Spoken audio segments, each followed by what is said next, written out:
Ever wonder which prairie crop is the biggest water hog? Spoiler alert, it's not wheat.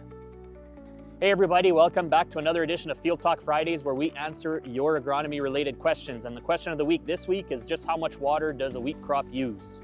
So compared to other crops like corn and soybeans, wheat is very water efficient. It is probably going to get by on roughly, when you look at across the prairies, on an average of 10 to 15 inches of moisture in a growing season. To grow a single bushel of wheat, you need about 4 inches of moisture. After that, every inch of moisture is going to add or boost your yields about 4 to 5 bushels. So if we do the math, that means that an 80 bushel wheat crop needs about 16 to 20 inches of moisture. Where does that all come from? Now, the prairie regions usually get 8 to 9 inches of rainfall on average during the growing season. Now, the Red River Valley where we are probably is more like 10 or 12, but that means that the rest has to come from the soil. So now this is where soil texture comes into play. Our heavy clay soils here in the valley will usually hold about 2 inches of water, just shy of 2 inches of water per foot. So if you're looking at a 4-foot depth, which is where crops typically root, that means that we should have about 8 or 9 inches of available moisture in the heavy clays. It'll be less in the loams and even less in the sand. So depending on where you are, those numbers might change.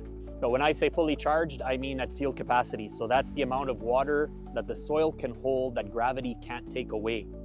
That doesn't mean that there isn't more moisture. So in our case here, the fall 2024, the province does soil moisture surveys and they're estimating between 10 and 12 inches of available moisture. That just means the water table is high enough that we're taking into that account in the top 4 feet. So we've got extra moisture than we normally would if we would be just at field capacity. So that's when you add that with our typical rainfall of 8 to 10 inches, that's where we get our 20 and our average yields of 70 to 80 bushel wheat.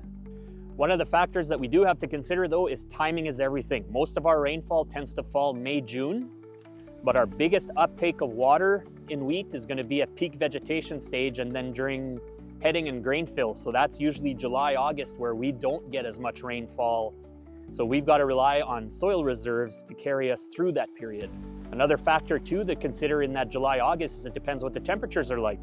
So if it's 30 some degrees Celsius outside, wheat will burn through water, probably use about 1/4 inch a day.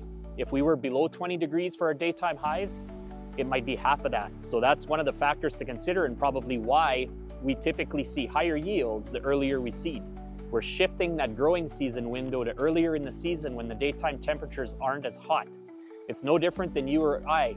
When it's 30 plus degrees outside, we need a lot more water to make it through the day. Same thing with the wheat. The other thing you'll notice, like today, it gets windy on the prairies here. So the windier and hotter it is, the more evapotranspiration we have, the more water we need to carry the crop through to harvest. So how do we know how much moisture is available to a crop at any given time during the growing season? I mentioned the fall soil survey that the province does. This gives us a good starting point. The next step is to document, how much rainfall we're receiving. But one of the key things in the valley here is there's a chance that not all the rain is going to be available to the crop the year of application. We get some big rain events here of 2 or 3 plus inches. Because of our heavy clay soil, it's really slow to percolate into the ground and recharge.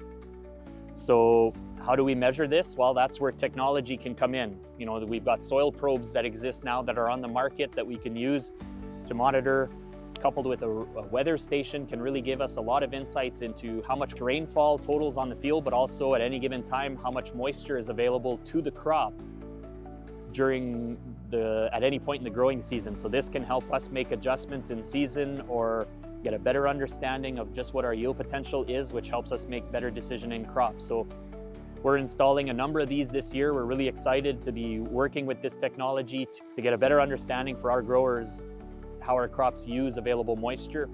If you're interested in learning more about our program and our on-farm weather network, check out our website and follow us on socials. We'll be sharing more as the season develops. So I hope that answers the questions. I hope you found today's video informative. If you can, we'd like to ask a favor. Please like and subscribe. It helps spread the word. If you know other farmers or people that would be interested in this video or questioning that kind of thing, please share it and we will catch you in the next video. Thanks again.